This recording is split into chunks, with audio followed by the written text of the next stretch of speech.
So welcome to Indian news paper updates. నేను Varun. So ఎప్పుడు కూడా ఏ విధంగా హెడ్లైన్స్ ఏ విధంగా ఉన్నాయి, ప్రతి పత్రికలో కూడా ఈ రోజు హెడ్లైన్స్ ఏ విధంగా ఉన్నాయి, అదేవిధంగా తెలంగాణ రాష్ట్రంలో ఏం జరుగుతుంది, ఇటు పక్క ఆంధ్రప్రదేశ్ రాష్ట్రంలో ఏం జరుగుతుంది, యావత్ రెండు తెలుగు రాష్ట్రాల్లో ఏ విధంగా అప్డేట్స్ ఉన్నాయో మనం ఒకసారి చూద్దాం. ముఖ్యంగా ఫస్ట్ అసలు మహాపత్రికను చూసుకున్నట్లయితే రేవంత్ దూకుడు సాటెవరు అన్నట్లు హెడ్లైన్ అయితే మనకు కనిపిస్తోంది. ఇక Nara Brahmani most powerful women in business అవార్డును సాధించినట్టు కూడా మనకు తెలుస్తోంది. హెరిటేజ్కి డైరెక్టర్గా తను వ్యవహరిస్తున్నారు. సో దీంట్లో తను ముఖ్య పవర్ఫుల్ ఉమెన్గా తను సాధించినట్లు ముంబైలో జరిగిన కార్యక్రమంలో పురస్కారం కూడా తీసుకున్నట్లు తెలుస్తోంది. ఇక జనవరి 6న శివకుమార్ సీఎంగా ముహూర్తం ఖరారవుతున్నట్లు ఒక ఎమ్మెల్యే మాటను కూడా లీక్ చేసినట్లు మనకైతే ముఖ్యంగా హెడ్లైన్ అయితే తెలుస్తుంది. అంటే ప్రస్తుతానికి సిద్ధరామయ్య ఉన్నారు కర్ణాటక సీఎం, ఇప్పుడు బాధితులు డీకే శివకుమార్కి అప్పగించే యోచనలో ఇటు పక్క ఉన్నట్లు కూడా తెలుస్తోంది.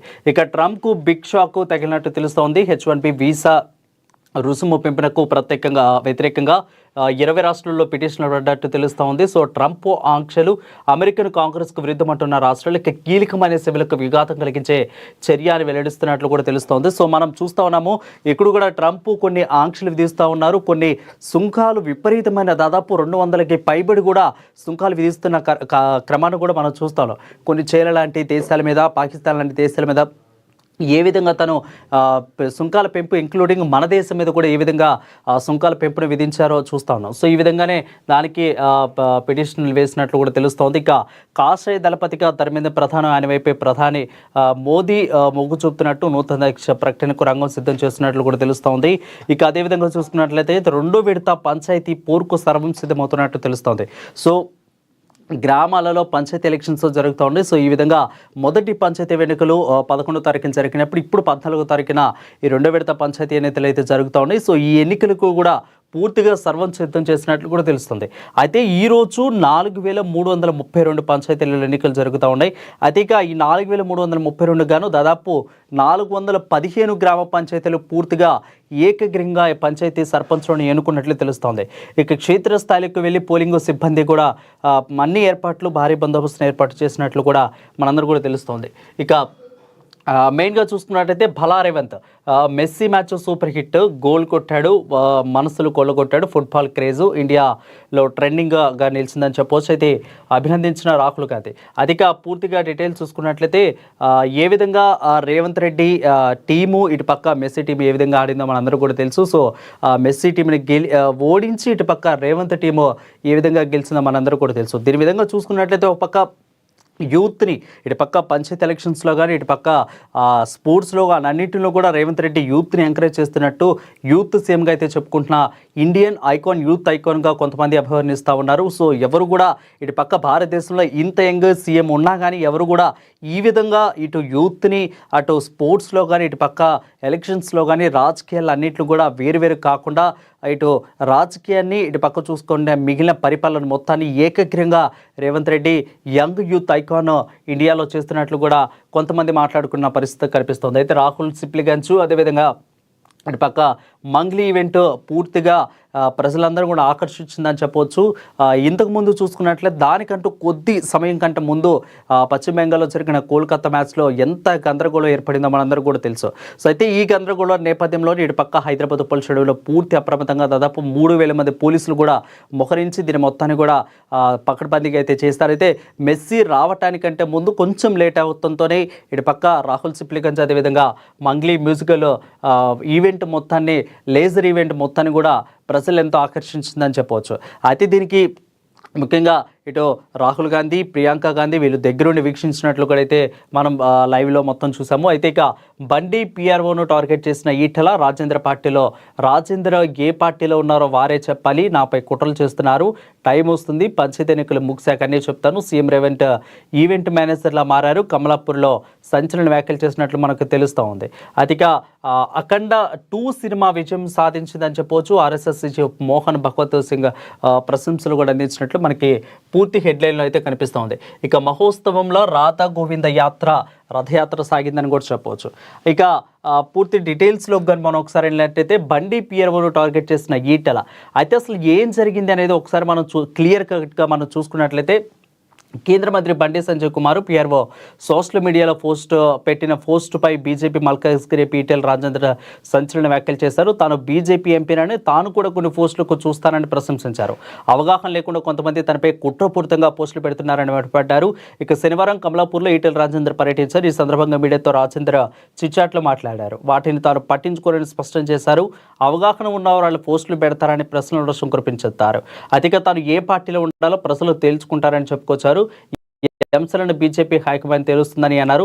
సమయము ఇది డిసైడ్ చేస్తుందని అన్నారు. అయితే తనపై ఎవరు ఏం చేస్తున్నారు, ఏం చెప్తున్నారో ప్రజలకు అర్థమవుతుందన్నట్లు కూడా తెలుపుతున్నట్లు సందర్భాన్ని వచ్చినప్పుడు అన్ని చెప్తానంటూ కూడా చెప్పారు. ఇక 2, 3వ విడతలో పంచాయతీ ఎన్నికలు పూర్తయ్యాక ఇటీవల జరిగిన పరిణామాలని తాను చెప్తానంటూ కూడా ఒక బాంబుని బీజేపీ పార్టీలో ఈటెల రాజేందర్ పీల్చినట్టు కూడా మనందరికి స్పష్టంగా ఇక్కడ అర్థమవుతుంది. అయితే ముఖ్యంగా అటు బీజేపీ పార్టీలో ఉన్న అంతర్గత పోరు వ్యత్యాసాలు ఎప్పటి నుంచో మనందరూ కూడా ఉన్నట్లు మనందరూ కూడా కళ్ళ కట్టినట్లు స్పష్టంగా తెలుస్తోంది. ఇటు పక్క ఏ రాష్ట్రంలో చూసినా కానీ బీజేపీ పార్టీలు అయితే కొంత వ్యక్తుల మధ్య విభేదాలు అనేవి ఎప్పుడు కూడా కనిపిస్తూ ఉన్నాయి. సో ఈ విభేదాల లోపల ఇప్పుడు బండి సంజయ్ అదేవిధంగా ఈటెల రాజేందర్ వాళ్ళిద్దరు కూడా పోటాపోటీగా వర్షిస్తున్నట్లు కూడా సాగుతున్న అగ్గి మీద గుక్కిరాగి చేసినట్లు వీళ్ళిద్దరు కూడా ఉన్నట్లు కూడా మనకు స్పష్టంగా అర్థమవుతుంది. ఇక ఈవెంట్ మేనేజర్లా రేవంత్ మారినట్లు కూడా అయితే చెప్తున్నారు. అయితే ఎందుకు ఆ మాట అన్నారు అంటే ఈవెంట్ మేనేజర్లా అనే దానికి సీఎం రేవంత్ రెడ్డి రాష్ట్రానికి ముఖ్యమంత్రిలా కాకుండా ఒక ఈవెంట్ మేనేజర్లా వ్యవహరిస్తున్నారని ఎద్దేవా చేశారు. ప్రభుత్వ ఖజానాలో నిధులు లేకపోయినా కానీ ఈవెంట్ మేనేజ్మెంట్ కోసం మాత్రం సీఎం 100 కోట్లు ఖర్చు చేస్తున్నారని వివరించారు. ఇక సింగరేణిలో కార్మికుల క్వార్టర్లు బాగు చేయడానికి డబ్బులు లేవు కానీ సీఎం తన ఫుట్బాల్ ట్రైనింగ్ కోసం సింగరేణి నిధులు మళ్లిస్తున్నారంటూ కూడా ఆరోపించారు. అయితే ఇక్కడ సింగరేణిలో కొంతమంది క్వార్టర్స్ కావాలంటూ కూడా ఎప్పటి నుంచో వాళ్ళు విన్నవించుకున్న పరిస్థితి కనిపిస్తూ ఉంది. అయినా కానీ అవి వినకుండా ఇటు ఈ పక్క ఈవెంట్లు కూడా చేస్తూ ఉన్నారంటూ కూడా మాట్లాడారు. ఇక ప్రజాప్రభుత్వం అని చెప్పుకుంటూ పేదోళ్ళు ఇల్లు కూలుస్తారా లేక పెద్దల ఆస్తులు కాపాడతారా అంటూ కూడా ప్రశ్నించారు. అతిగా రాష్ట్రంలో జీతాలు ఇవ్వడానికి కూడా డబ్బు లేని పరిస్థితి నెలకొంది. తెలంగాణను కాంగ్రెస్ ప్రభుత్వం వల్లకాడులా మారుస్తుందంటూ కూడా ఈటెల రాజేందర్ ఆవేదన వ్యక్తం చేశారు. అడిక కేవలం మీడియాను మేనేజ్ చేయడం తప్ప క్షేత్రస్థాయిలో కాంగ్రెస్ ప్రభుత్వం చేసిందేమీ లేదంటూ కూడా ఈటెల రాజేందర్ దుయ్యబట్టినట్టు మనకు కనిపిస్తూ ఉంది. ఇక మరొక అంశం చూసుకున్నట్లయితే నారా బ్రాహ్మణికి most powerful women in the business award కూడా వరించిందని చెప్పుకోవచ్చు. ఇటు ఆంధ్రప్రదేశ్కే కాకుండా ఇది 2 తెలుగు రాష్ట్రాలకి ఇదొక అద్భుతంగా ఇదొక మనం మంచి డేగా మనం చూసుకోవచ్చు. అతిగా ఏపీ మంత్రి నారా లోకేష్ సతీమణి హెరిటేజ్ ఫుడ్ ఎగ్జిక్యూటివ్ డైరెక్టర్గా నారా బ్రాహ్మణి ప్రతిష్టాత్మక పురస్కారాన్ని అందుకున్నారు. ప్రముఖ వాణిజ్య మ్యాగజైన్ బిజినెస్ టుడే ప్రతి సంవత్సరం కూడా ఇది కొత్తగా most powerful women in the business అనేది అవార్డులు అయితే ఇస్తూ ఉండేది. సో ఇదే క్రమంలోనే ఆమెకి ఈ అవార్డుకి ఎంపికయ్యారు. ముంబైలో జరిగిన కార్యక్రమంలో బ్రాహ్మణి అవార్డును స్వీకరించారు. ఇక ఈ విషయాన్ని ఆమె స్వయంగా వెల్లడిస్తూ ఈ గుర్తింపు దక్కడం పట్ల ఘోరంగా భావిస్తున్నట్లు కూడా తెలిపారు. ఇక ఈ సందర్భంగా నాయకత్వంపై తన అభిప్రాయాన్ని పంచుకున్నారు. నాయకత్వం అంటే ఇక్కడ ఒక లైన్ మాట్లాడారు. సో దీన్ని మనం చూసుకున్నట్టయితే నాయకత్వం అంటే శాశ్వతంగా నిలిచే సంస్థలను నిర్మించడం, బాధ్యతాయుతంగా విలువలను సృష్టించడం, ఈ క్రమంలో ప్రజలను శక్తివంతం చేయడమే అని ఆమె పేర్కొన్నారు. సో ఇక ఈ అవార్డుకు ఎంపిక చేసినందుకు బిజినెస్ టుడేకు ఆమె ధన్యవాదాలు తెలిపారు. ఇక భారతదేశ వ్యాప్తంగా మహిళా నేతలను ప్రోత్సహించడం అభినందనీయమని కొనియాడారు. ఇక ఎన్ఎస్సి ఇండియాలో తన అభిప్రాయాలను పంచుకోవడం ద్వారా ఎన్నో విషయాలు నేర్చుకునే అవకాశం లభించడం ఆనందంగా ఉందని చెప్పారు. నారా బ్రాహ్మణి ప్రస్తుతానికి హెరిటేజ్ ఫుడ్ ఎగ్జిక్యూటివ్గా డైరెక్టర్గా బాధ్యతలు నిర్వహిస్తున్నారు. దీంతోపాటు తన తండ్రి నందమూరి బాలకృష్ణ ఉన్న చైర్మన్గా ఉన్న బసవ తారకం క్యాన్సర్ ఆసుపత్రికి ట్రస్ట్లో బోర్డు మెంబర్గా కూడా సేవలు అందిస్తున్నట్లు కూడా మనకైతే స్పష్టంగా తెలుస్తూ ఉంది. సో ఈ విధంగా నారా బ్రాహ్మణికి ఇటు తెలుగు రాష్ట్రాలు గర్వించే విధంగా ఒక most powerful business in the women అంటూ కూడా ఆమెకి రావడం అనేది మనం ఒక గొప్ప మంచిగా మనం చెప్పుకోవాలి. ఇక నెక్స్ట్ మరొక అంశం చూసుకున్నట్లయితే కాషాయ దళపతిగా ధర్మేంద్ర ప్రధాన్ని ఉంచినట్లు కూడా తెలుస్తుంది. అయితే ఆయన వైపే మొగ్గు చూపేందుకు కూడా ఎక్కువ అవకాశాలు ఉన్నట్లు కూడా అయితే ప్రస్తుతం అయితే వార్తలు వినిపిస్తాయి. ఏంటి అసలు అనేది ఒకసారి మనం చూసుకున్నట్లయితే ఆయన వైపే మోదీ అదేవిధంగా అమిత్ షా మొగ్గు నూతన అధ్యక్షుడి ప్రకటనకు రంగం సిద్ధం చేస్తున్నట్లు కూడా తెలుస్తోంది. ఇక బీజేపీ జాతీయ అధ్యక్ష పదవిపై సుదీర్ఘకాలంగా కొనసాగుతున్న ఉత్కంఠకు తెరదించాలని ప్రధాని మోదీ డిసైడ్ అయినట్లు తెలుస్తోంది. ఉంది. కేంద్ర విద్య నైపుణ్యాభివృద్ధి శాఖల మంత్రి ప్రస్తుతానికి ఉన్న మంత్రి ధర్మేంద్ర ప్రధాన్ పేరును బీజేపీ అధిష్టానం దాదాపు ఖరారు చేసినట్లయితే బీజేపీ వర్గాలు పేర్కొంటున్నాయి. 1-2 రోజుల్లో దీనికి సంబంధించిన పూర్తి అధికార ప్రకటన రావచ్చు అని చెప్తున్నారు. ఇక శివరాజ్ సింగ్ చౌహాన్, ఇక బిఎల్ వర్మ లాంటి రకరకాల పేర్లు ప్రచారం జరిగిన చివరకు అది ధర్మేంద్ర ప్రధాన్ వైపే మొగ్గు కనపడుతున్నట్లు తెలుస్తోంది. ఇక భారతీయ జనతా పార్టీ నూతన జాతీయ అధ్యక్షులుగా కేంద్ర మంత్రి ధర్మేంద్ర ప్రధాన్ను నియమించబోతున్నట్లు కూడా తెలుస్తోంది. కొంతకాలంగా అధ్యక్ష పదవి రేసులో పలువురు సీనియర్ల పేరు ప్రస్తుతం బాగా వినిపించినప్పటికీ అంతిమంగా అధిష్టానము మొగ్గు ధర్మేంద్ర ప్రధాన్ వైపే ఉన్నట్లు కూడా తెలుస్తోంది. ఇక పార్టీ పార్లమెంటరీ బోర్డు అగ్రనాయకత్వం ఇప్పటికే పలు దఫాలుగా అయితే చర్చలు జరిపినట్లు కూడా తెలుస్తుంది. సో ఇక్కడ ఎందుకు ఎంపిక చేశారు అనేది కూడా ఒక క్లియర్ కట్గా మనం చూసుకున్నట్లయితే ఓబీసీ వర్గాలకు చెందిన బలమైన నాయకుడు కావడం, ఒడిషా వంటి తూర్పు రాష్ట్రాల్లో బీజేపీ విస్తరణకు కూడా ఆయన చేసిన కృషిని గుర్తించడం ఈ పదవిని కట్టబెడుతున్నట్లు విశ్లేషకులు భావిస్తున్నట్లు కూడా తెలుస్తోంది. గతంలో పలు కీలకమైన క్లిష్టమైన రాష్ట్రాల అసెంబ్లీ ఎన్నికలకు కూడా ఇన్ఛార్జీలుగా వ్యవహరించి అక్కడ పార్టీని విజయపథంలో నడిపించిన ట్రబుల్ షూటర్ గానికి పేరుంది కాబట్టి ఇన్ని కూడా ఎంపిక చేసే అవకాశాలు ఎక్కువగా ఉన్నట్లు తెలుస్తుంది. ఇక పరిపాలన దక్షతతో పాటు పార్టీ కార్యకర్తలు మమైకమయ్యే గుణం ఆయనకు అదనపు బలంగా మారే అవకాశాలు కూడా ఎక్కువ ఉన్నట్లు కూడా తెలుస్తోంది. సో ఈ రకంగా బీజేపీ ధర్మేంద్ర ప్రధాన్ కూడా ముందుకు తీసుకెళ్లేందుకు ఆలోచనలు ఉన్నట్లు తెలుస్తోంది. అంటే ఇటు పక్క ఈశాన్య రాష్ట్రాల్లో కూడా ఈ యొక్క పేరు బలంగా వినిపించేందుకు కూడా అవకాశాలు ఎక్కువగా ఉన్నాయి. అంటే ఇక బీజేపీ ఏ విధంగా ఒక పక్క ప్రిపేర్ ప్లాన్తో ఎప్పుడు కూడా వెళ్తూ ఉంటుంది. మనందరికీ కూడా తెలుసు, ఒక అధ్యక్ష పదవి కానీ ఇంకొక మంత్రి పదవి కానీ ఎవరికైనా ఇస్తుంది అంటే అక్కడ ఏదో ఆ రాష్ట్రానికి కానీ స్వరాష్ట్రానికి కానీ మిగిలిన చుట్టుపక్కల రాష్ట్రాలకు కానీ ఏ విధంగా ఉపయోగపడుతుంది అనేది కూడా తెలుసు మనందరికీ కూడా. సో ఇటు పక్క ప్రతిపక్షాలు ప్రజెంట్ ఆరోపిస్తున్నట్టు వందే మాత్రం 150 సంవత్సరాలకి ఇటు బెంగాల్లో రాజకీయాలకి ఏ విధంగా అయితే సింక్ అవుతుందో బండి రవీంద్రనాథ్కి, అదేవిధంగా ఇటు పక్క వందే భారత్కి, ఇటు పక్క బెంగాల్ రాజకీయాలకి మొన్న పార్లమెంట్లో జరిగిన చర్చలకు ఏ విధంగా అయితే సింక్ అవుతా ఉన్నాయో ఇటు పక్క ఒక రాష్ట్రానికి అధ్యక్షుని ధర్మేంద్ర ప్రసాద్ని ఎంపిక చేసేందుకు కూడా ఈ రకంగా అయితే ఉన్నట్లు కూడా ఇటు పక్క ప్రతిపక్షాలు ఆరోపిస్తూ ఉన్నాయి. ఇక మరొక అంశం చూసుకున్నట్లయితే జనవరి 6న శివకుమార్ను సీఎం ముహూర్తం చెప్పిన కర్ణాటక ఎమ్మెల్యే. సో ఇదొక అంశం చూసుకున్నట్లయితే మనకి కర్ణాటకలో ఏ విధంగా ఇద్దరు ఒక ప్రసిద్ధులను కూడా చెప్పవాలి. ఇటు పక్క సిద్ధరామయ్య, డీకే శివకుమార్ వీళ్ళిద్దరూ కూడా సుప్రసిద్ధులు, బాగా అనుభవం కలిగిన వ్యక్తులు. ఇటు పక్క డీకే శివకుమార్, ఇటు పక్క సిద్ధరామయ్య ఇద్దరు కూడా అక్కడ కర్ణాటకలో కాంగ్రెస్ పార్టీని బలపరిచి కాంగ్రెస్ పార్టీని విజయటంగా మోగించేందుకు ఈ 6 సూత్రాలు ఇప్పుడు మన తెలంగాణ రాష్ట్రంలో ఏవైతే 6 హామీలు ఉన్నాయో అలాంటి 6 సూత్రాలు కూడా అక్కడ ప్రజల్లో తీసుకెళ్లేందుకు ఇలాంటి వాళ్ళిద్దరూ కూడా ఎలా కష్టపడ్డారో కూడా మనందరూ కూడా తెలుసు. సో ప్రస్తుతానికి డీకే శివకుమార్ ఉన్నారు. సో డీకే శివకుమార్ ప్రస్తుతానికి సిద్ధరామయ్య సీఎంగా ఉన్నారు. అయితే కర్ణాటక ఉప ముఖ్యమంత్రిగా డీకే శివకుమార్ త్వరలోనే ముఖ్యమంత్రి అవుతారంటూ కూడా కాంగ్రెస్ ఎమ్మెల్యే హెచ్ఏ ఇక్బాల్ హుస్సేన్ సంచలన వ్యాఖ్యలు చేసినట్లు తెలుస్తూ ఉంది. అయితే జనవరి 6న శివకుమార్ సీఎం అయ్యే అవకాశాలు దాదాపు 90% ఉందని ఆయన వ్యాఖ్యానించడం గమనార్హంగా మారింది. ఇక రామనగరం నియోజకవర్గానికి చెందిన కాంగ్రెస్ ఎమ్మెల్యే అయిన ఇక్బాల్ హుస్సేన్ శర్వాను మీడియాతో మాట్లాడుతూ పలు వ్యాఖ్యలు చేశారు. ప్రస్తుతం ముఖ్యమంత్రి పదవిలో ఉన్న సిద్ధరామయ్య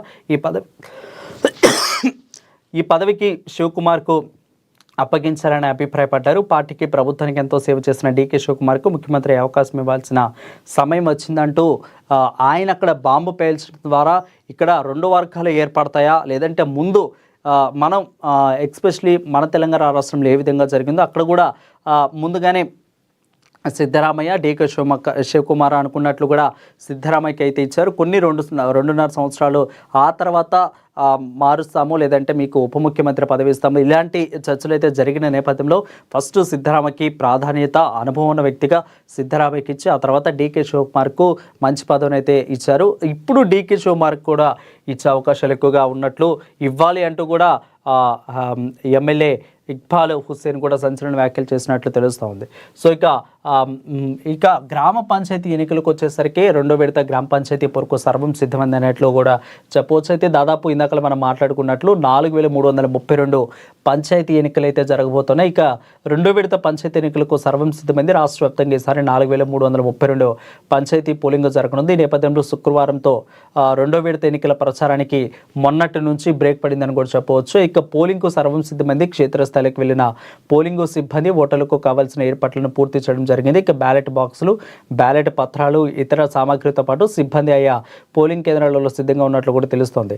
సో బ్రేకింగ్ అంశంగా మనం చూసుకున్నట్లయితే కరీంనగర్లో ఒక పంచాయతీలో చూసుకున్నట్లయితే వాళ్ళు ఓటర్ లిస్ట్, పాత ఓటర్ లిస్ట్ ఏవైతే మన అసెంబ్లీ ఓటర్ లిస్ట్ ఉంటుందో దాన్ని తెచ్చినట్లు బ్రేకింగ్గా చెప్పవచ్చు. అయితే దాన్ని వాళ్ళు తెస్తే ఒక అరగంట వరకు కూడా ఈ ఎలక్షన్ ఆగిపోయింది. ఆ తర్వాత మళ్ళీ కొత్త ఓటర్ జిరాక్స్లు ఇచ్చేసరికి మళ్ళీ కరీంనగర్ ఒక పంచాయతీలో మళ్ళీ దాన్ని కొనసాగించడం అయితే జరిగినట్లు కూడా మనకు తెలుస్తోంది. సో అది బ్రేకింగ్గా మనం చెప్పవచ్చు. ఇక 415 గ్రామ సర్పంచులకు కూడా ఏకగ్రీవైనట్లు తెలుస్తోంది. అయితే ప్రస్తుతానికి 4332 పంచాయతీ ఎలక్షన్స్ ఉంటే దానికి 415 గ్రామ సర్పంచులు కూడా ఏకగ్రీవం చేసుకున్నట్లు కూడా మనకు తెలుస్తోంది.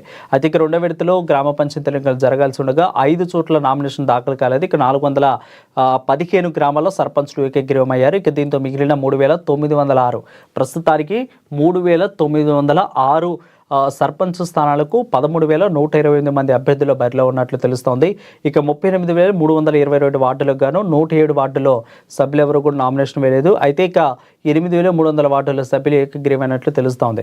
మిగిలిన 29,903 వార్డులకు 78,158 మంది సర్పంచులకైతే ప్రస్తుతానికి పోటీ పడుతూ ఉన్నారు. ఇక బరిలో ఉన్న అభ్యర్థులు ఎవరు కూడా ఓటర్లను ప్రసన్నం చేసుకునేందుకు వాళ్ళ చివరి ప్రయత్నాలు మొన్నటితో సుగమం అయిపోయినట్లు కూడా చెప్పుకోవచ్చు. ఇక మధ్యాహ్నం 2 గంటల వరకు కూడా పోలింగ్ అయితే జరగనుంది. తర్వాత ఓట్ల లెక్కింపు ప్రారంభించి ఈ రోజు సాయంత్రము ఫలితాలు వెలువడించే అవకాశాలు ఎక్కువగా ఉన్నట్లు తెలుస్తోంది. ఇక తొలి విడత పంచాయతీ ఎన్నికలు ప్రశాంతంగా పోలీసులు శాఖ రెండో విడతలో కూడా పూర్తి చేశారు. ఇక రెండో విడతలో కూడా పూర్తి చేసేందుకు ఇబ్బందులు తలెత్తకుండా భారీ బందోబస్తును అయితే ఇక్కడ ఏర్పాట్లు చేస్తున్నట్లు కూడా చెప్తున్నారు. ఇప్పటికే గ్రామాల వారికి అభ్యర్థులు కూడా మద్దతుదారులతో సమావేశం నిర్వహించి పోలీసులు అధికారులు కూడా అన్ని ఏర్పాట్లు తీసుకున్నట్లు కూడా మనకు తెలుస్తోంది. ఇక మూవీ విషయానికి వచ్చేసరికి అఖండ 2 విజయం సాధించింది. మనందరూ కూడా తెలుసు. ఇటు పక్క ఎన్నో వివాదాల మధ్య ఉన్న అఖండ 2 సినిమా అనేది విజయం సాధించిందని కూడా చెప్పుకోవచ్చు. ఆర్ఎస్ఎస్ చీఫ్ దీని మోహన్ భగవత్ ప్రశంసలు అందించినట్లు కూడా తెలుస్తోంది. దేశం, ధర్మం, దైవం గొప్పతనాన్ని, సనాతన ధర్మాన్ని, వైభవాన్ని నేటి తరానికి అద్భుతంగా చూపించారని బోయపాటి అభినందించారు బోయపాటిని. ఇక సమాజానికి మంచి సందేశం ఇచ్చే ఇలాంటివి వెలుగులతో కూడిన చిత్రాలు మరిన్ని రావాలని ఆయన ఆకాంక్షించినట్లు కూడా అభినందించారు. ఇక మోహన్ భగవత్ ప్రశంసలపై దర్శకుడు బోయపాటి శ్రీను స్పందించారు. దేశం, ధర్మం వంటి మూల విలువలను నేటి తరానికి తెలియజేయాలనే లక్ష్యంతో ఈ చిత్రాన్ని కూడా రూపొందించాను. ఇక మోహన్ భగవత్ గారి ఆశీస్సులు మా చిత్ర బృందానికి దక్కిన గొప్ప గౌరవం ఇది. అయితే ఇది మాకు మరింత స్ఫూర్తిని, బాధ్యతను పెంచిందంటూ కూడా చెప్పినట్లు కూడా బోయపాటి శ్రీను చెప్పినట్లు మనకి క్లియర్గా తెలుస్తోంది.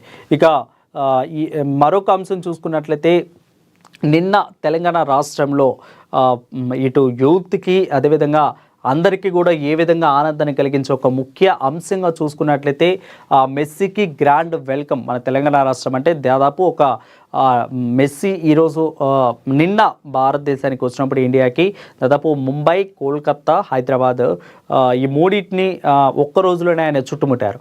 సో కోల్కతాలో ఏ విధంగా అయితే కొన్ని వివాదాలు స్టేజ్ దగ్గర అదే స్టేడియంలో జరిగిన మనకు తెలుసు. సో ఆడించకుండానే సెలబ్రిటీలు, అభిమానులు కొంతమంది వీళ్ళు ఫోటోలు తీసుకున్నారు తప్ప ఆయన ఆడించకుండానే విధంగా చేశారంటూ కూడా కొంత గందరగోళ పరిస్థితుల్లో ఇటు పక్క ఆ తర్వాత వెంటనే ఇటు తెలంగాణకి హైదరాబాద్కి రావటం, హైదరాబాద్లో ఫలక్నామా దాంట్లో ఉండటం, ఆ తర్వాత కొద్దిసేపటికి తను మళ్ళీ ఉప్పల్ స్టేడియంకి వెళ్ళి ఆడటం అనేది జరిగింది. కోట్లాది అభిమానులను సొంతం చేసుకున్న ఫుట్బాల్ దిగ్గజం మెస్సీకి హైదరాబాద్ ఘన స్వాగతం పలికింది. హైదరాబాద్ రావడంతో అభిమానులు ఉర్రుతులుకారు. ఇక అర్జెంటీనా దిగ్గజాన్ని ప్రత్యక్షంగా చూసేందుకు ఉప్పల్ స్టేడియానికి అభిమానులు భారీగా తరలివచ్చారు. మెస్సీ మెస్సీ అనే నినాదాలతో ఉప్పల్ మైదానం మారుమోగింది. అయితే సాయంత్రం శంషాబాద్ విమానాశ్రయానికి చేరుకున్న మెస్సీ బృందానికి ఘన స్వాగతం లభించింది. ఇక క్రీడా అభిమానులు పలువురు కాంగ్రెస్ నేతలు ఆయనకు అడుగడుగున స్వాగతం పలికారు. అయితే వివిధ రాష్ట్రాల నుంచి వచ్చిన అభిమానులు బ్యానర్లు పట్టుకొని ఫుట్బాల్ దిగ్గజానికి స్వాగతం పలికారు. శంషాబాద్ విమానాశ్రయం నుంచి నేరుగా మెస్సీ బృందం పలక్రమ ప్యాలెస్కు వెళ్ళింది. అక్కడ ముఖ్యమంత్రి రేవంత్ రెడ్డికి స్వాగతం పలికారు. అనంతరం పలక్రమ ప్యాలెస్లో 100 మంది ఏర్పాటు చేసిన మీట్ అండ్ గ్రీట్ కార్యక్రమంలో మెస్సీ పాల్గొన్నారు. కిందకు ఒక్కొక్కరు దాదాపు 10 లక్షలు వీక్షించి మెస్సీ అభిమానులు టికెట్లు బుక్ చేసుకున్నట్లు కూడా తెలుస్తూ ఉంది. అది అనంతరము పలక్రమ ప్యాలెస్ నుంచి దాదాపు ఉప్పల్ చేయడానికి చేరుకున్నారు. తొలుత 30 మంది చిన్నారులు మెస్సీ ఫుట్బాల్ ట్రైనింగ్ ఇచ్చారు. తర్వాత అర్జెంటీనా ఫుట్బాల్ దిగ్గజం Lionel Messi GOAT tour of India కొనసాగుతుంది. ఆ తర్వాత గోట్ కప్ పేరుతో ఉప్పల్ స్టేడియంలో జరిగిన ఫుట్బాల్ మ్యాచ్ జరిగింది. ఈ సందర్భంగా మెస్సీ సీఎం రేవంత్ రెడ్డి జట్ల మధ్య ఫ్రెండ్లీ మ్యాచ్ జరిగింది. సింగరేణి ఆర్ఆర్ టీము తరపున మైదానంలో రేవంత్ రెడ్డి గోల్ను కొట్టారు. ఇక మెస్సీ 2 గోల్ రాబట్టారు. ఇక మ్యాచ్ ప్రారంభానికి ముందు ఇరు జట్లు మెస్సీ రేవంత్ ఫోటోలు దిగినట్లు తెలుస్తుంది. ఇక గ్యాలరీలో అభిమానులు ఫుట్బాల్ కిక్ చేసి గిఫ్ట్ని ఇచ్చినట్లు కూడా మనందరికీ ఇక్కడ తెలుస్తూ ఉంది. ఇకైతే రాహుల్ గాంధీతో పాటు ప్రియాంక గాంధీ కుమార్తె కూడా ఫుట్బాల్ మ్యాచ్ను దగ్గరుండి వీక్షించినట్లు లైవ్లో మనకు తెలుస్తూ ఉంది. ఇక మ్యాచ్ చివరి 5 నిమిషాల్లో రేవంత్ రెడ్డి మెస్సీతో ఫుట్బాల్ ఆడారు. మ్యాచ్ అయిన తర్వాత మెస్సీ ఆల్ టైమ్ గ్రేటెస్ట్ అయిన పెనాల్టీ షూట్ అవుట్ చేశారు. ఇక మెస్సీ ఉప్పల్ చేయడానికి రాకముందు అక్కడ ఏర్పాటు చేసిన లేజర్ షో, ఇందాక మనం చెప్పుకున్నట్లు రాహుల్ సిప్లిగంజ్ అదేవిధంగా మంగ్లీ వీరిద్దరి యొక్క లేజర్ షో పూర్తిగా ప్రజలందరినీ కూడా అలరించింది, ఉర్రూతొలగించిందని కూడా చెప్పుకోవచ్చు. అయితే హైదరాబాద్కి రావడం ఎంతో సంతోషంగా ఉందని మెస్సీ ఫైనల్గా మాట అయితే అన్నారు. ఇక మ్యాచ్ అనంతరం రాహుల్ గాంధీ సీఎం రేవంత్ రెడ్డితో కలిసి విన్నర్ రన్నరప్ జట్లకు ట్రోఫీలు అందించడం జరిగింది. ఇక తెలుగు ప్రజల కలవడం కూడా సంతోషంగా ఉందని అన్నారు. తెలంగాణ సీఎం రేవంత్ రెడ్డి కూడా ధన్యవాదాలు తెలిపినట్లు మనకి ఇక్కడ స్పష్టంగా 3 ఫుటేజ్లు అయితే మనకి కనిపిస్తుంది. పక్క Messi, Revanth Reddy and team ఎవరైతే వీళ్ళందరూ ఉన్నారో అదేవిధంగా మెస్సీ ఇటు పక్క ఆడిన ప్లేయర్స్ గోల్ ఇస్తున్న సైన్ చేస్తున్న యొక్క ఫోటో మనందరం కూడా చూస్తా ఉన్నాం. ఇక భూపాలపల్లిలో భారీ ఘోరం అయితే జరిగింది అని కూడా చెప్పుకోవచ్చు. అయితే ఎంత హృదయ విదారక ఘటన జరిగిందంటే భూపాలపల్లిలో భార్యను చంపి తనే వాట్సాప్ స్టేటస్ పెట్టి ఆపై తనే ఆత్మహత్య చేసుకున్న ఘటన అయితే భూపాలపల్లి జిల్లాలో జరిగింది. పూర్తి డీటెయిల్స్ చూసుకున్నట్లయితే జయశంకర్ భూపాలపల్లి జిల్లా దారుణం వెలుగు చూసిందని చెప్పవచ్చు. భార్యను ఉరివేసి చంపేసిన భర్త ఆపై తాను కూడా ఆత్మహత్య చేసుకున్నారు. అంతేకాదు భార్యను చంపిన తర్వాత వీడియో తీసి వాట్సాప్ స్టేటస్గా పెట్టుకున్నారు. ఆ స్టేటస్ చూసి వాళ్ళ బంధువులు అదేవిధంగా మిగిలిన వారందరూ కూడా వెంటనే పోలీసులకు సమాచారం ఇచ్చారు. సో పోలీసులు అక్కడికి చేరుకొని కేసు నమోదు చేసినట్లు కూడా తెలుస్తూ ఉంది. సో అయితే వీళ్ళిద్దరి మధ్య కొంతకాలంగా బాలాజీ రామచారి అదేవిధంగా సంధ్య మధ్య కొంతకాలంగా విభేదాలు రావడంతో ఈ యొక్క ఘటనకు తను తెరలేపినట్లు తెలుస్తూ ఉంది. ఇక మరొక అంశం చూసుకున్నట్లయితే భారతీయ సంగీతాన్ని పాఠ్యాంశాల్లో చేర్చాలనేది మనకి ప్రధాన అంశంగా కనిపిస్తోంది. ఇక పిల్లలకు చిన్ననాటి నుంచే కళల పట్ల ఆసక్తి పెంచాలి, ప్రకృతితో కలిసి జీవించడం నేర్పించాలి. మాజీ ఉపరాష్ట్రపతి వెంకయ్యనాయుడు అంటున్నారు. సో సంగీతం వంటి భారతీయ ప్రధాన కళలు పాఠ్యాంశంలో చేర్చాలని మాజీ ఉపరాష్ట్రపతి ముప్పవరపు వెంకయ్యనాయుడు సూచించినట్టు తెలుస్తోంది. శనివారం తెలుగు విశ్వవిద్యాలయంలో ప్రముఖ వీణ విద్వాంసులు దివంగత ఈవని శంకర్ శాస్త్రి 103వ జయంతి సందర్భంగా వీణ షట్కము కార్యక్రమంలో ముఖ్య అతిథిగా పాల్గొని ప్రసంగిస్తూ పిల్లలకు చిన్ననాటి నుంచే కళల పట్ల అభిరుచిని పెంపొందించగలిగేలా వాళ్ళ సామర్థ్యాన్ని ఇస్తుందంటూ కూడా చెప్తున్నారు. సో వెంకయ్యనాయుడు ఎక్కడికి వెళ్ళినా ఉపరాష్ట్రపతి వెంకయ్యనాయుడు గారు ఎక్కడికి వెళ్ళినా కూడా ఎలాంటి ప్రసంగాలు ఇచ్చి తన తెలుగుతో మనల్ని అందరినీ ఈ విధంగా ఆకట్టుకుంటారో కూడా మనందరూ కూడా తెలుసు. అదేవిధంగా ఎక్కడికి వెళ్ళినా కూడా తన యూత్ని ఎంకరేజ్ చేస్తూ ఉంటారు. యూత్ని పూర్తిగా కళల వైపు రాణించేందుకు కూడా తను ఉంటానంటూ కూడా మనకు కూడా తెలుస్తుంది. ఇక ఎస్ఐఆర్ పై కాంగ్రెస్ అది అనార్థంత రాజకీయం అంటూ కూడా మనకి ఎక్కువ హైలైట్ వార్త కనిపిస్తోంది. బీజేపీ రాష్ట్ర కార్యాలయంలో తను వర్క్షాప్ పాల్గొన్నారు. ఇక పాల్గొన్న రాష్ట్ర అధ్యక్షుడు ఎన్ రామచంద్ర ఎన్నికల సంస్కరణలో భాగంగా జాతీయ ఎన్నికల సంఘం చేపట్టిన ఎస్ఐఆర్ పై కాంగ్రెస్ పార్టీ అనవసరంగా రాదంతం చేస్తుంది. బీజేపీ జాతీయ అధికార ప్రతినిధి ప్రత్యూష్ ఆరోపించారు. బీజేపీ జాతీయ మీడియా విభాగం నిర్వహిస్తున్న అవగాహన సదస్సులో భాగంగా హైదరాబాద్లోని పార్టీ రాష్ట్ర కార్యాలయంలో వర్క్షాప్ జరిగినట్లు తెలుస్తుంది. ఇక బీజేపీ రాష్ట్ర పదాధికారులు, అధికార ప్రతినిధులు, మీడియా విభాగంతో పాటు పలువురు నాయకులు కూడా ఈ వర్క్షాప్లో పాల్గొన్నారు. ఇక మరొక హైలైట్ అంశం చూసుకున్నట్లయితే వైసీపీలోకి జయసుధ. సినీ రంగం, సినీ తారల యొక్క ప్రభావం, సినీ తారల కలర్ఫుల్ అనేది వైసీపీ కొంత తగ్గింది. ఎప్పుడైతే ఆర్కే రోజా, ఆ తర్వాత శ్యామల వీళ్ళిద్దరే ఉన్నారు, ఆ తర్వాత సీదిరి అప్పలరాజు ఉన్నారు, తర్వాత అని కొంచెం కామ్ డౌన్ అయినట్లు కూడా మనందరికి కూడా తెలుసు. అయితే ఇప్పుడు సినీ యొక్క కళ, సినీ తరాల యొక్క రంగవల్లులు అనేది వైసీపీలో తగ్గడం వల్లే ఇప్పుడు వైసీపీ కొంత డీలా పడింది అనేది కూడా ఒక క్లాస్గా మారింది. అయితే జయసుధ పార్టీలోకి వెళ్తుంది, వైసీపీలో జాయిన్ అవుతుందంటూ కూడా మరిన్ని వార్తలు అయితే వినిపిస్తూ ఉన్నాయి. సో వచ్చే ఎన్నికల్లో కృష్ణా జిల్లా నుంచి కూడా తను పోటీ చేసేందుకు అవకాశాలు ఉన్నట్లు తెలుస్తుంది. దాదాపు 9 నియోజకవర్గాలు కూడా ఉన్న 9 నియోజకవర్గాలు పైబడి ఉన్న కృష్ణా జిల్లాలో, అంటే ఇప్పుడు కృష్ణా జిల్లాని 3 జిల్లాలుగా విభజించారు, కృష్ణా, ఏలూరు, మచిలీపట్నం. సో ఈ ఎన్టీఆర్, సో ఈ జిల్లాలో ఏమన్నా అంటే ఏ జిల్లాలో తను పోటీ చేసే అవకాశాలు ఉన్నది స్పష్టంగా అయితే తెలియరాలేదు. అయితే ప్రస్తుతానికైతే సీనియర్ నటి జయసుధ త్వరలో వైసీపీలో చేరడం ఖాయమని రాజకీయ వర్గాల్లో ప్రచారం జరుగుతుంది. ప్రస్తుతం ఆమె బీజేపీలో ఉన్నారు. ఆమె కృష్ణా జిల్లా నుంచి పోటీ చేసే ఆలోచనలో ఉన్నారనే సమాచారం. కూటమి పార్టీలు ఇప్పటికే నేతల సంఖ్య ఎక్కువగా ఉండడంతో వైసీపీలో చేరితేనే తన యొక్క లక్ష్యం నెరవేరుతుందని ఆమె భావిస్తున్నట్లు సమాచారం. వైసీపీకి సినీ గ్లామర్ లేకపోవడం వలన ఆమె చేర్చుకుంటే మంచిదని జగన్మోహన్ రెడ్డి కూడా ఒక పక్క తను నిర్ణయించుకున్నట్లు కూడా తెలుస్తుంది. ఇక గురుకుల సీట్ల భర్తీకి పాత నిబంధన ఫిబ్రవరి 22న గురుకుల ఉమ్మడి ప్రవేశాలు, పూర్వ జిల్లాల ప్రతిపాదన అడ్మిషన్లు, నోటిఫికేషన్ విడుదల. గురుకులాల్లో 51,408 సీట్లు కూడా ఉన్నట్లు తెలుస్తుంది. ఇక జనవరి 21 వరకు కూడా దరఖాస్తు గడువు ఉన్నట్లు కూడా తెలుస్తోంది. ఇక మరొక అంశం చూసుకున్నట్లయితే తిరువనంతపురంలో కాషాయ జెండా కార్పొరేషన్లో బీజేపీ చారిత్రాత్మక విజయం. తిరువనంతపురం మేయర్ పీఠం బీజేపీ కైవసం చేసుకుంది. ఎల్డీఎఫ్, యూడీఎఫ్లకు కూడా షాక్. రాజధానిలో కమలం వికాసం, ఇదో చారిత్రక విజయం. అయితే బీజేపీ గెలుపుపై రాజీవ్ చంద్ర హర్ష వ్యక్తం చేస్తున్నారు. తొలి మహిళ డీజీపీ శ్రీలేఖ గెలుపు ఖాయమైనట్లు కూడా మనందరం చూసాం. ఇక కొత్త తండ గంగిరాజు కుంట నీళ్లు వస్తున్నాయని కూడా చెప్పవచ్చు. అయితే ఇక్కడ మ్యాటర్ ఏంటంటే సూర్యాపేట జిల్లా పాలకవీడు మండలము జాన్పహాడు కొత్త తండాలో శుక్రవారం జరిగిన ఎన్నికల ప్రచారంలో కొత్త తండా గిరిజన రైతుల కోరిక మేరకు కృష్ణానది లిఫ్ట్ నీళ్లతో యొక్క గింగిరాజు కుంట నింపుతారని మంత్రి ఉత్తమ్ కుమార్ రెడ్డి వాళ్ళ హామీ ఇవ్వడం అయితే జరిగినట్లు కూడా మనకి తెలుస్తుంది. ఇక ఉత్సాహంగా సాగుతున్న టీటీఏ సేవా డేస్ నేడు గచ్చబౌలిలో 10K రన్ను. ఇక గ్రామీణ పర్యటనకు సిద్ధమవుతున్న బృందం డిసెంబర్ 23 వరకు కూడా ఎక్కువ కార్యక్రమాలు అయితే కొనసాగే అవకాశాలు ఎక్కువగా ఉన్నట్లు కూడా తెలుస్తుంది. ఇక రేవంత్ దూకుడు సాటెవరు అనేది మనకి ఒక హైలైట్ అంశంగా కనిపిస్తోంది. వేదిక ఏదైనా ఆయన స్పీడు అయితే ఎప్పుడు కూడా తగ్గడం లేదు. సో ఒక రకంగా చెప్పాలంటే పరిపాలన అదేవిధంగా రాజకీయం రెండింటిని కలిపి మిక్స్ చేస్తే రేవంత్ రెడ్డి అనేది కూడా మనకి ఇక్కడ హైలైట్ వార్త కనిపిస్తోంది.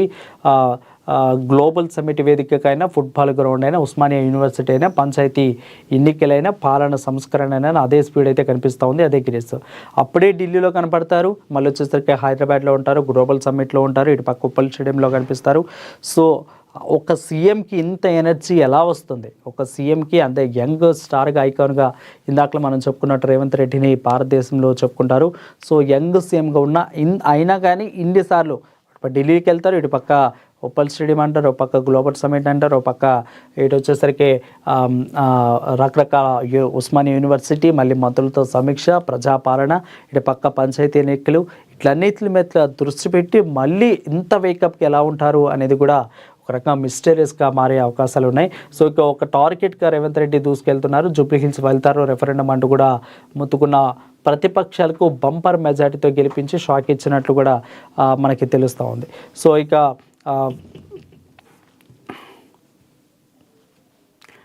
మనం నెక్స్ట్ ఇంకొక పేపర్ చూసుకున్నట్లయితే ఎలా ఉండే రాజకీయాలు అనేది కూడా మనం చూసుకున్నట్లయితే సాక్షి పేపర్కి మనం ఒకసారి వెళ్దాం. ఇక సిఐసిగా రాజ్ ఠాకూర్ గోయలు నూతన ప్రధాన సమాచార కమిషనర్గా ఉన్నట్లు తెలుస్తోంది. సిఐసిగా ప్రభుత్వ మాజీ ఉన్నతాధికారి రాజ్ కుమార్ గోయల్ని కేంద్రం ఎంపిక చేసినట్లు దీంట్లో ప్రధాన హెడ్లైన్ కనిపిస్తోంది. ఇక నక్సలిజం సాధించేది మీకు లేదు, నక్సలిజము నల్లతాచు పడగనీడలో దేశంలోని వెనుకబడిన ప్రాంతాల అభివృద్ధికి నోచుకోలేదని కేంద్ర హోంశాఖ మంత్రి అమిత్ షా అన్నారు. సో అమిత్ షా 2026 మార్చి కల్లా ఏ విధంగా అయితే ఆపరేషన్ కగార్ అనేది చేపట్టారో దాన్ని అంతమొంచేందుకు కూడా అమిత్ షా సిద్ధమయ్యారు. సో దీంట్లో ఎక్కువగా ఎవరెవరు ఈ యొక్క ప్రధాన షాడోలాగా ఎవరైతే ఉన్నారో వాళ్ళందరూ కూడా హిడ్బాల్ అంటే మహానేతలు కూడా దీంట్లో ఎన్కౌంటర్ చేసిన పరిస్థితులు అయితే కనిపిస్తోంది. దానికి వెనుకబడిన ప్రాంతాల అభివృద్ధి చెందటకు పోవడానికి ఈ యొక్క వీళ్ళే కారణం అంటూ కూడా నక్సలిజాన్ని అంతమొంచేందుకు అమిత్ షా కృషి చేసినట్లు కూడా తెలుస్తుంది. ఇక కేరళ రాజధానిలో కమల వికాసం, కమ్యూనిస్టు కోటలో బీజేపీ పాగా వేసింది, తిరువనంతపురం కార్పొరేషన్ ఎన్నికల్లో బీజేపీ సంచలన విజయం సాధించింది అంటూ కూడా ఇందాకలే మనం వార్తను చూసాము. ఇక విశాఖ ఉక్కు ప్రైవేటుకే అన్నట్లు కూడా మనకి మెయిన్ హెడ్లైన్ అయితే కనిపిస్తోంది. సో విశాఖ ఉక్కుని ఏ విధంగా ఆంధ్ర ప్రజలు, నాట్ ఓన్లీ తెలంగాణ ప్రజలు, ఆంధ్ర ప్రజలందరూ కలిసి ఇటు సౌత్ ఇండియా మొత్తం కూడా కలిసి అప్పటిలో విశాఖ ఉక్కు ఆంధ్రుల హక్కు అనే నినాదాన్ని లేపి దాన్ని ఏ విధంగా సాధించిందో మనందరూ కూడా తెలుసు. సో దాన్ని ఇప్పుడు నిలబెట్టుకోవడానికి కూడా ఎంత కష్ట పరిస్థితులు ఏర్పడ్డాయి అనేది కూడా సాక్షి అయితే వివరిస్తోంది. స్టీల్ ప్లాంట్ ఆపరేషన్స్ విభాగాన్ని ప్రైవేటు పరం చేసేందుకు టెండర్ల పిలుపు లేదంటూనే ప్రైవేటీకరణ దిశగా శరవేగంగా ప్రభుత్వం అడుగులు వేస్తుంది. సో కొంత భాగాన్ని వీళ్ళు ఏ విధంగా అయితే ప్రైవేటీకరణకు సిద్ధమవుతున్నారో దాన్ని లేదు మేము ప్రైవేటీకరణ చేయమంటూ కూడా ఇప్పుడు ఏ విధంగా టెండర్లు పిలుస్తున్నారనేది హెడ్లైన్గా మారింది.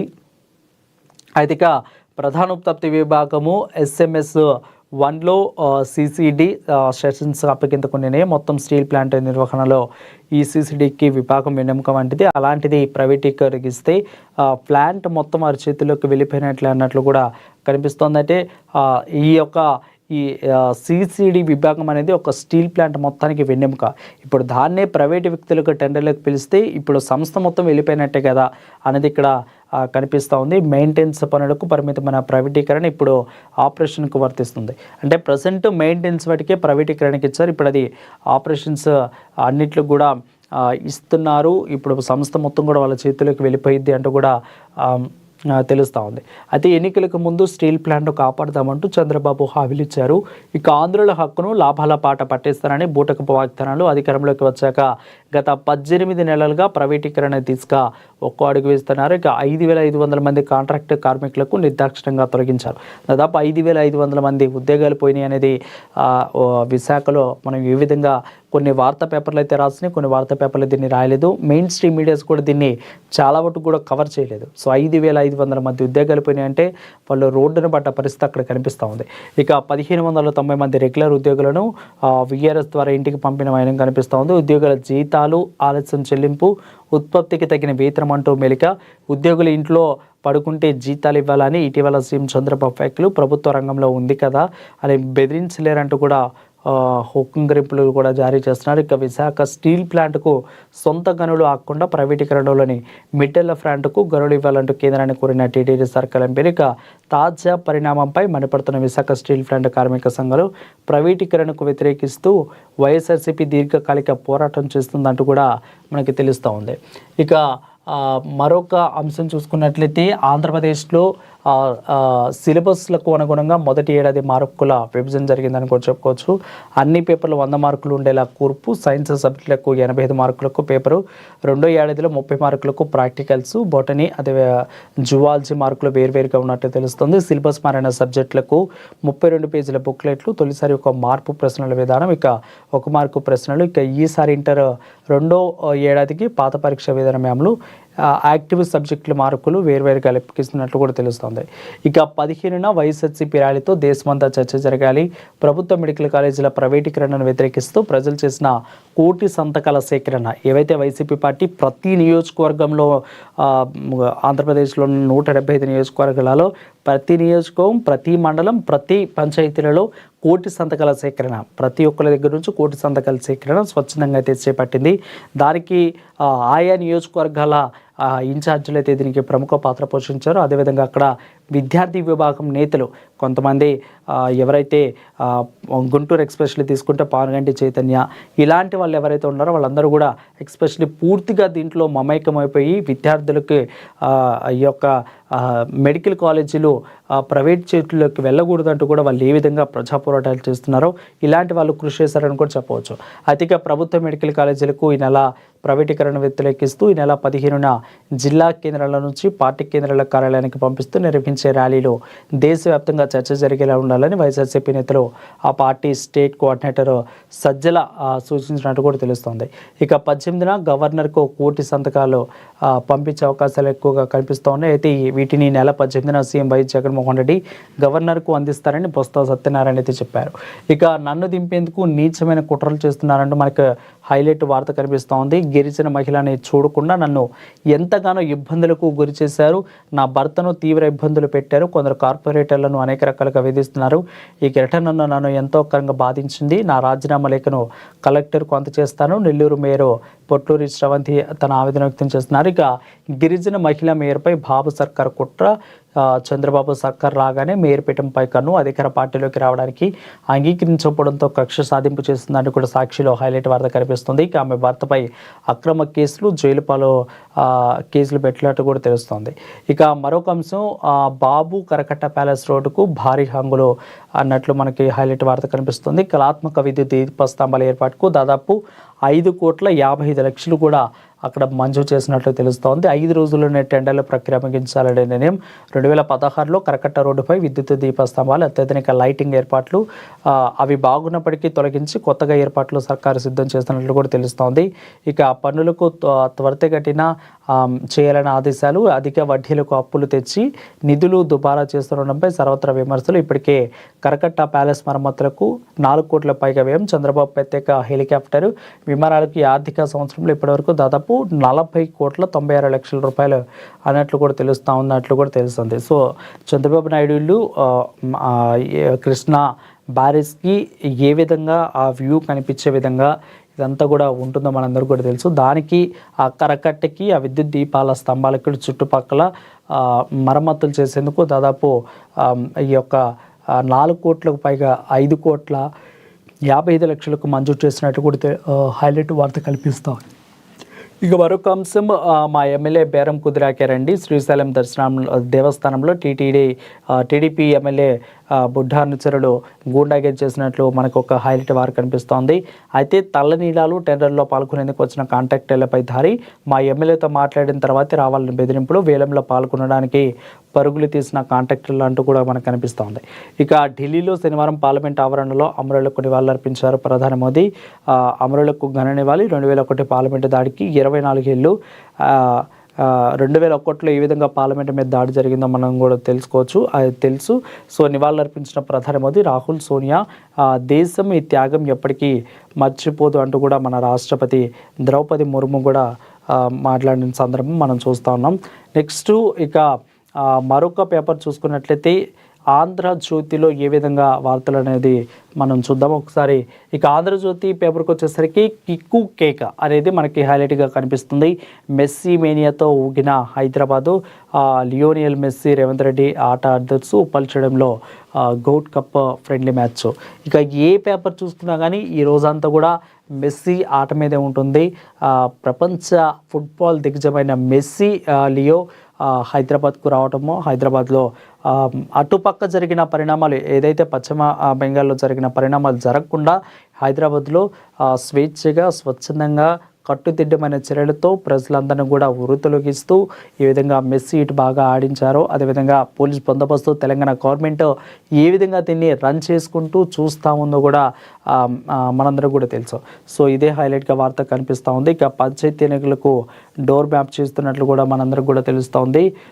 మారనున్న గ్రామీణ ముఖ చిత్రం, రహదారులు, పట్టణానికి స్థాయి వసతులు. ఇక 2025-24 ఉపాధి హామీ నిధులు దాదాపు 2,000 కోట్లతో రోడ్లు నిర్మించారు.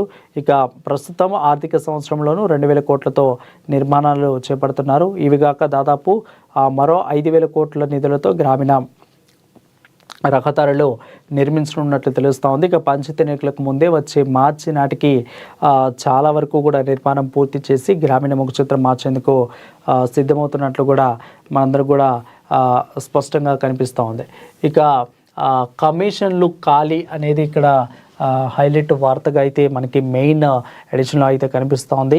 చైర్మన్లు, కమిషనర్లు లేక సంస్థలు వెలవెలబోతున్నాయి. 2 ఏళ్ళుగా ఏపీఈఆర్సీ, అదేవిధంగా ఏపీహెచ్ఆర్సీ ఖాళీ. ఆర్టీఐ, ఏపీపీఎస్సీ, లోకాయుక్త, బీసీ కమిషన్లు వంటి అనేక సంస్థలకు కూడా అదే బాటలో. హైకోర్టు ప్రశ్నించినా పట్టించుకొని ప్రభుత్వం అన్నట్లు మనకు హైలైట్గా వార్త కనిపిస్తోంది.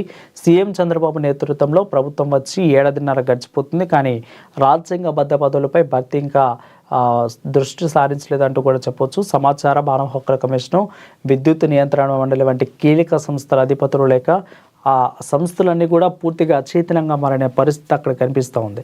సో ఇప్పుడు కూడా ఆ సంస్థ మండలి లేదంటే దానికి అధిపతులు ఉన్నప్పుడే దానికి పూర్తి రంగవల్లులు అనేవి ఉంటాయి. సో సంస్థ ముందుకెళ్ళాలన్నా కానీ, మానవ హక్కుల కమిషన్ కానీ ఇలాంటి ముందుకెళ్ళాలన్నా కానీ అక్కడ అధిపతులు అనేవాళ్ళు చాలా ముఖ్యం. సో టీడీపీ గవర్నమెంట్ వచ్చి సంవత్సరమైనా కానీ ఇప్పుడు అక్కడ ఖాళీ పరిస్థితులు కనిపిస్తామని, సో అవి వీటిని కొన్ని పదవులు కూటమి అధికారంలోకి వచ్చారు నాటికే ఖాళీ ఉండగా మరికొండ ఆ తర్వాత ఖాళీ అయ్యి ఎప్పటికప్పుడు వీటిని భర్తీ చేసుకుంటూ వచ్చిన కూటమి అధికారంలో ఉండే 5 ఏళ్లలో 2 విడతలుగా ఈ యొక్క పదవులను భర్తీ చేసుకొని వెసులుబాటు ఉండేది.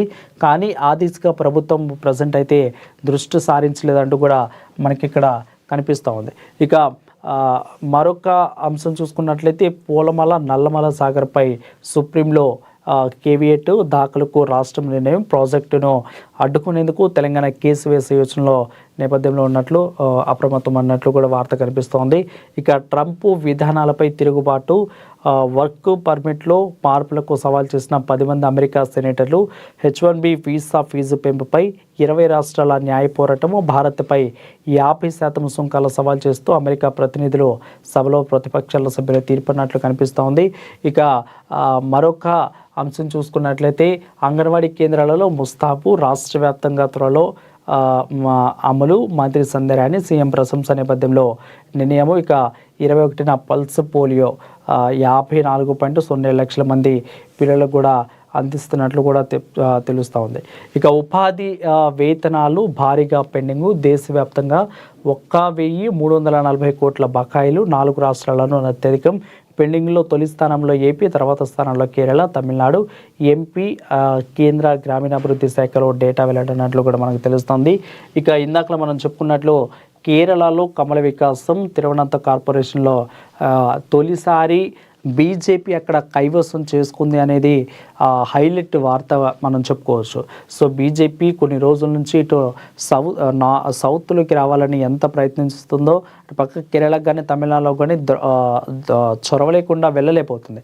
సో అటు కేరళకు కానీ తమిళనాడు కానీ వెళ్ళాలని చాలా ప్రయత్నాలు చేస్తూ ఉంది. ఇటు పక్క ఆంధ్రప్రదేశ్, తెలంగాణలో కొంత, ఇటు కర్ణాటకలో చక్రం వెళ్తూ ఉంది పరిస్థితి కనిపిస్తూ ఉంది. ఎన్డీఏ గవర్నమెంట్ ఆంధ్రప్రదేశ్లో, ఇటు పక్క కర్ణాటకలో కాంగ్రెస్ ప్రభుత్వం కొన్ని సీట్లు కైవసం చేసుకుంది. బట్ అక్కడ కేరళలో రాలేకపోతుంది. ఇది ఫస్ట్ టైం వచ్చేసరికి బీజేపీ తిరువనంత కార్పొరేషన్ని కైవసం చేసుకున్నట్లు కూడా మనకి తెలుస్తుంది. సో ఈ విధంగా అయితే పేపర్ అప్డేట్స్ ఈరోజు మనకి కనిపిస్తూ ఉన్నాయి. సో ప్రతిరోజు పేపర్ అప్డేట్స్ మీకు అందించేందుకు ఏఎన్ఎన్ ముందుకు వేస్తుంది. రేపటి పేపర్ అప్డేట్స్తో ప్రజెంట్ ట్రెండింగ్ ఏమి నడుస్తోంది, ముఖ్యంగా హెడ్లైన్స్ ఏ విధంగా ఉండే, ఇటు రాజకీయ పరిణామాలు, అదేవిధంగా ప్రాంతీయ పరిణామాలు, గ్రామ పంచాయతీ ఎన్నికలు, అదేవిధంగా ప్రజల కష్టాలు అన్నీ కూడా మేము ముందు వివరించేందుకు మరొక రోజు రేపటి పేపర్లో మళ్ళీ కలుద్దాం. అంటే దాన్ని keep watching ANN news scan.